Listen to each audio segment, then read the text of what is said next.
ഉറക്കമില്ലായ്മ അനുഭവിക്കുന്ന പല വ്യക്തികളും. എന്താ കാരണം? വചനം നമ്മെ ഓർമ്മിപ്പിക്കുന്ന 3 കാര്യങ്ങൾ, ഉറക്കം കെടുത്തുന്ന 3 കാര്യങ്ങളെക്കുറിച്ച് ദൈവത്തിന്റെ വചനം നമ്മെ പഠിപ്പിക്കുന്നത് കാണാൻ പറ്റും. ഇതേക്കുറിച്ച് ചിന്തിക്കുമ്പോൾ 2 കാര്യങ്ങൾ ഇതുമായി ബന്ധപ്പെട്ട് കിടക്കുന്നതാണ്. ഒന്ന് ഉറക്കമില്ലായ്മ, രണ്ടാമത്തേത് ഉറക്കത്തിന് അടിമയാകുന്നത്. ഇത് രണ്ടും നല്ലതല്ല. നമ്മൾ കാണുന്നുണ്ട് 1 മക്കബായർ 6-ാം അധ്യായത്തിന്റെ 10-ാമത്തെ വചനം. അന്തിയോക്കസ് എപ്പിഫാനസ്, അദ്ദേഹത്തിന്റെ ഉറക്കം നഷ്ടപ്പെട്ടു. അദ്ദേഹം ഒരു ദൃശ്യം കണ്ടു.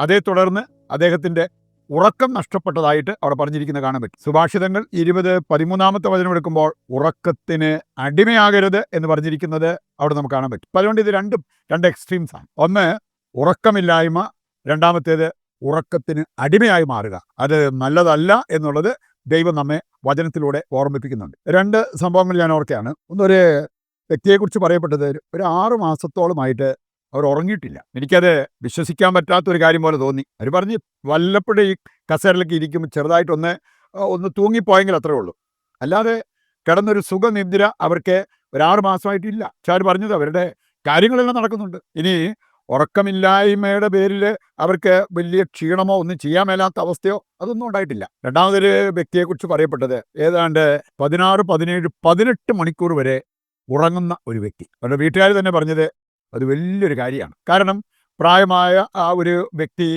തന്നെ ഒരു വീട്ടിൽ താമസിക്കുന്ന ഒരു വ്യക്തി ഉറക്കം കൂടി ഇല്ലായിരുന്നെങ്കിൽ എങ്ങനെ ഇരുന്നേനെ? അതുകൊണ്ട് പുള്ളിക്ക് കിടന്നാൽ, പകലാണേലും രാത്രിക്കാണേലും കിടന്നാൽ നല്ല സുഖമായിട്ട് ഉറങ്ങാൻ പറ്റും. രാവിലെ ബ്രേക്ക്ഫാസ്റ്റ് കഴിഞ്ഞ് കിടന്നു കഴിഞ്ഞെന്നാൽ വൈകുന്നേരം ആകുമ്പോഴേ എഴുന്നേക്കത്തുള്ളൂ. അത്താഴം കഴിഞ്ഞ് കിടന്നു കഴിഞ്ഞെന്നാൽ പിന്നെ വെളുപ്പാങ്കാലത്ത് എഴുന്നേക്കത്തുള്ളൂ.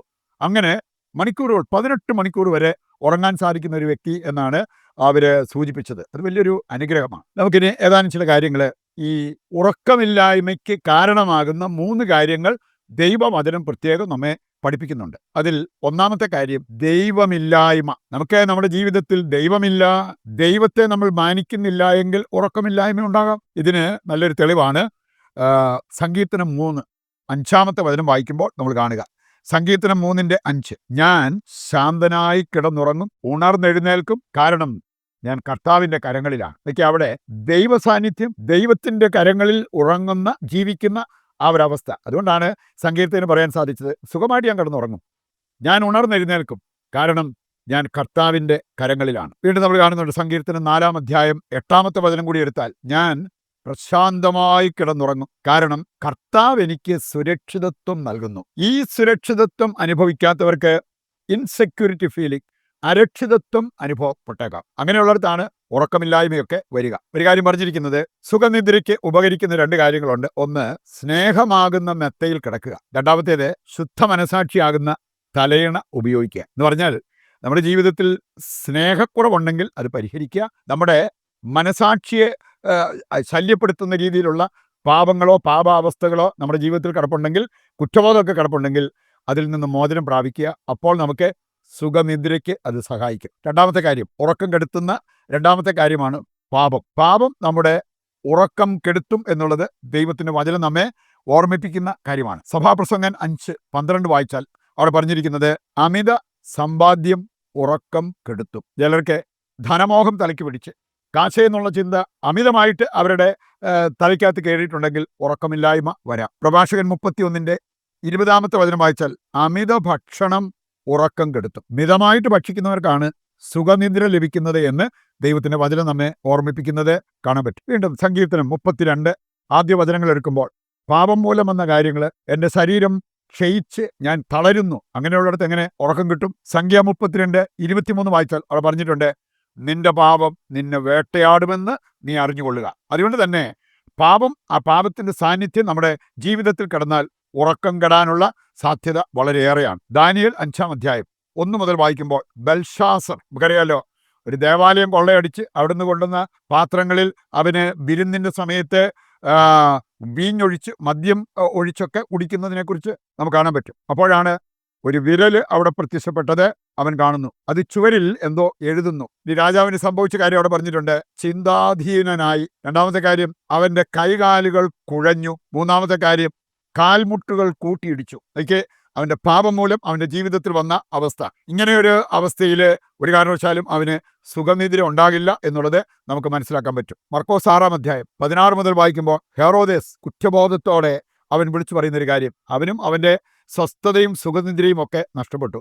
കാരണം അവന് സ്നാപക യോഹന്നാൻ്റെ ശിരസ് ഛേദിക്കാൻ ഓർഡർ ഇട്ടവനാണ്. മൂന്നാമത്തെ കാര്യമാണ് ആന്തരിക മുറിവ്. നമ്മുടെ ഉറക്കം കെടുത്താവുന്ന മൂന്നാമത്തെ കാര്യം ആന്തരിക മുറിവാണ്. വിലാപങ്ങൾ 3-ാം അധ്യായം 17-ാമത്തെ വചനം, എൻ്റെ ആത്മാവിന് സ്വസ്ഥതയില്ല. അത് ആന്തരിക മുറിവിനെ സൂചിപ്പിക്കുന്ന ഒരു കാര്യമാണ്. എൻ്റെ കഷ്ടതയുടെ ഓർമ്മ എൻ്റെ മനം തകർക്കുന്നു എന്ന് പറഞ്ഞിരിക്കുന്നതും അവിടെ നമുക്ക് കാണാൻ പറ്റും. 1 മക്കബായർ 6-ാം അധ്യായം 10-ാമത്തെ വചനത്തിൽ നമ്മൾ കാണുന്നുണ്ട്, ആകുലതയാൽ എൻ്റെ ഹൃദയം തകരുന്നു, എനിക്ക് ഉറക്കമില്ല. ഇതാര് പറഞ്ഞതാ? അന്ത്യോക്കസ് എപ്പിഫാനസ് പറഞ്ഞ ഒരു കാര്യമാണ്. അപ്പൊ പാപം, ആന്തരിക മുറിവുകള്, അതുപോലെ ദൈവം ഇല്ലായ്മ, ദൈവത്തിൻ്റെ ആ ഒരു സാന്നിധ്യം ഇല്ലാത്തത്, ദൈവിക സംരക്ഷണം ഇല്ലാത്തത്, ഇതെല്ലാം ഉറക്കം കെടുത്തുന്ന കാര്യങ്ങളാണ് എന്നുള്ളത് ദൈവവചനം നമ്മെ ഓർമ്മിപ്പിക്കുകയാണ്. ഈ അന്ത്യോക്കസ് എപ്പിഫാനസ് തന്നെ വിളിച്ചു പറഞ്ഞൊരു കാര്യമുണ്ട്, ഞാൻ ജെറൂസലേമിൽ ചെയ്ത അകൃത്യങ്ങൾ അതിപ്പോൾ ഞാൻ ഓർക്കുന്നു, അതെന്നെ അസ്വസ്ഥമാക്കിക്കൊണ്ടിരിക്കുന്നു. ആന്തരിക മുറിവേറ്റ ഒരു മനുഷ്യന് ഉറക്കം നഷ്ടപ്പെട്ടതായിട്ട് ഇവിടെ നമുക്ക് കാണാൻ പറ്റും. ഈ കാര്യങ്ങൾ ഹൃദയത്തിലേക്ക് ഏറ്റെടുത്തുകൊണ്ട് നമുക്ക് പ്രതിഷ്ഠാജപത്തിൽ പങ്കുചേരുമ്പോൾ ഇതിനൊരു പരിഹാരം എന്താണ് എന്ന് മനസ്സിലാക്കാം. 1, മാനസാന്തരപ്പെടുക. 2, ആന്തരിക സൗഖ്യം പ്രാപിക്കുക. 3-ാമത്തെ കാര്യം, പാപത്തിന് പരിഹാര പ്രവൃത്തികൾ ചെയ്യുക. അതിനുള്ള ഒരു തീരുമാനത്തോടെ നമുക്ക് ഈ പ്രാർത്ഥനയിൽ പങ്കുചേർന്ന് ദൈവത്തിൻ്റെ കൃപ യാചിക്കുകയും ചെയ്യാം.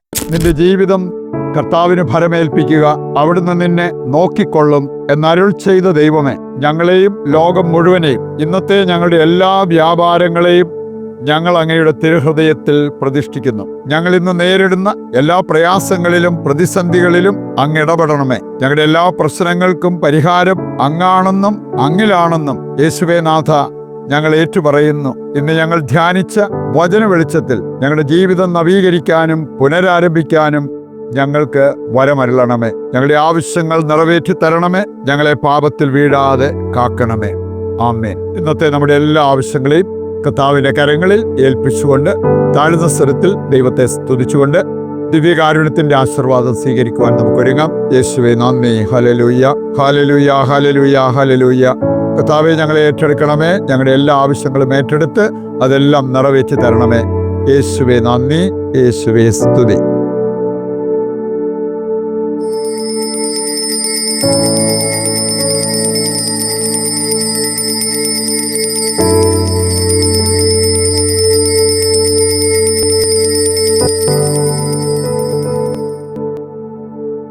പരിശുദ്ധ പരമ ദിവ്യകാരുണ്യത്തിന് എന്നേരവും ആരാധനയും സ്തുതിയും പുകഴ്ചയും ഉണ്ടായിരിക്കട്ടെ. മറ്റൊരു എപ്പിസോഡുമായിട്ട് വീണ്ടും നമുക്ക് നാളെ ഒന്നിക്കാം. ഈശോ മിശിഹായ്ക്ക് സ്തുതിയായിരിക്കട്ടെ. ദൈവം നിങ്ങളെ സമൃദ്ധമായി അനുഗ്രഹിക്കട്ടെ.